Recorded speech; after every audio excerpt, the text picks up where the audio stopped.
Hi, my name is Douglas LaRose, and I work in international development and humanitarian aid.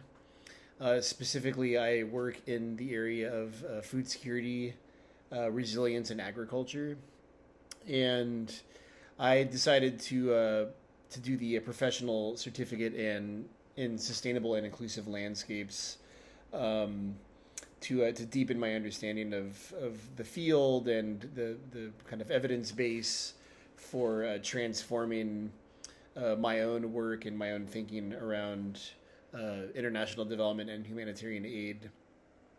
This course in particular was very helpful um, uh, in terms of looking at stakeholders in the landscapes and the kind of the multifunctionality of different landscapes and how to bring those stakeholders together, both from the private sector, the public sector, community-based organizations, international and regional organizations, and really look at ways to not only bring those different stakeholders together, but also to find ways to get the private sector and investors interested in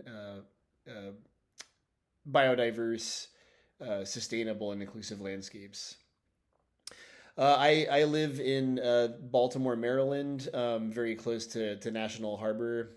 So a lot of the activities in this course, a lot of the assignments in this course, I use the National Harbor as a kind of point of reference because it's a resource for the city of Baltimore and for the entire Chesapeake Bay.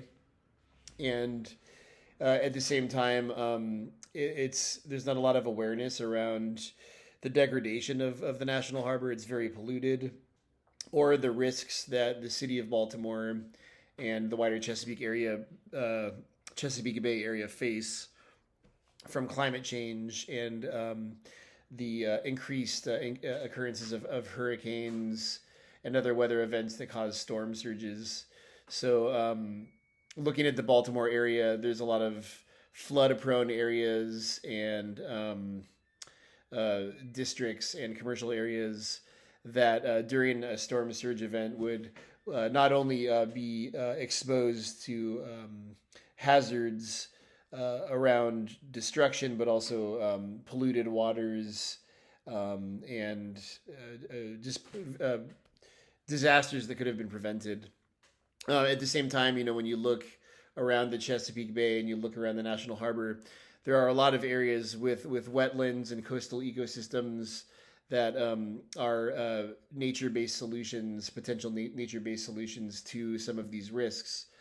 So, I believe a combined effort of um, restoring wetlands and different coastal ecosystems with reducing pollution and raising awareness within the city of Baltimore could lead to protecting the city from the impacts of climate change in the future and also improving livelihoods, improving tourism, the image of the city, and making things smell a little bit better as well.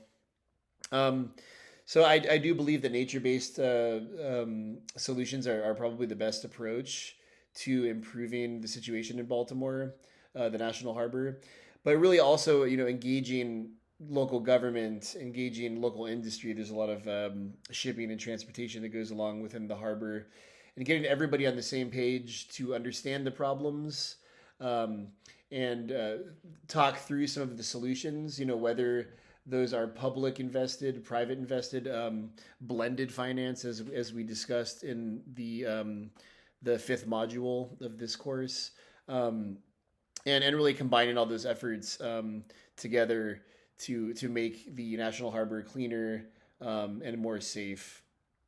Um, what can I do to help implement this measure? Well, being in international development, I focus more on Latin America and Africa as my areas of expertise and intervention. But being a citizen of Baltimore, I can't forget my own landscape that I live in. I have to I have to engage myself and engage the community and the public narrative and discourse as a citizen of Baltimore, and contribute my thoughts and my experience to those conversations, and talk about stakeholders in the city about landscape restoration and nature-based solutions to some of the issues the city of Baltimore is facing. So that's what I can do. That's the role that I can play, and the tools that I have acquired in this course will help me very much in pursuing that. And I'm really happy to have participated. And I know that I've gone over here, but thanks so much. I look forward to finishing the other 3 courses and moving towards my professional certificate. All right.